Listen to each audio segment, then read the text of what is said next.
heaven. Dark Then School. there's the moon and the sun.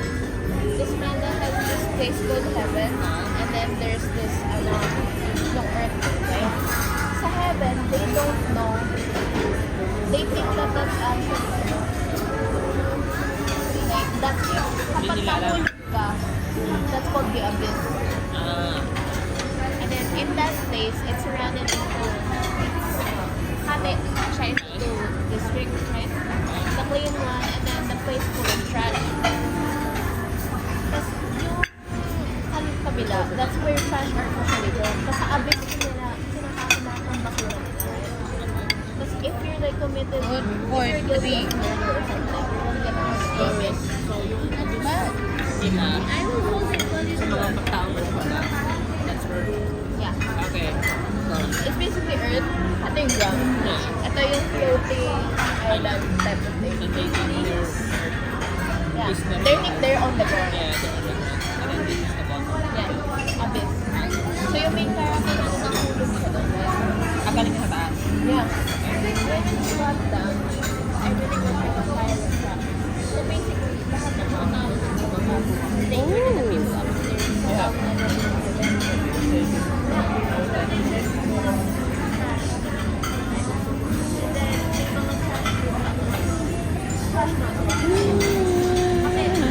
Sarap. Check that, ah. Ayan. May tinik. Na. Check mo, ah, may tinik. Is the bottom. In something na tayo.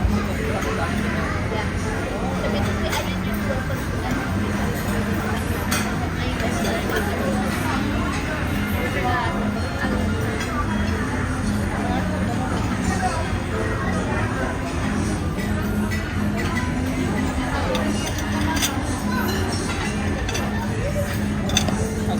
Sabay dito.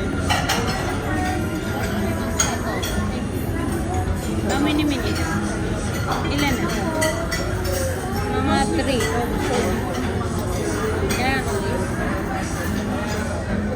Wow.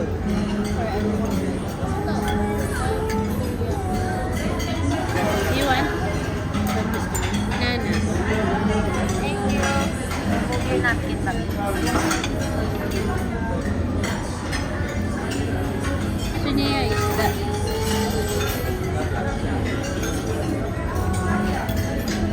Iba si Nana nung draw. Nung baby pa, ang tawag niya sa kahit isda. Oo. Alam. Oo nga, no. Oo. Oh my God, I forgot about that. Di ba nung baby pa siya? 3 minutes na, mother. Okay na.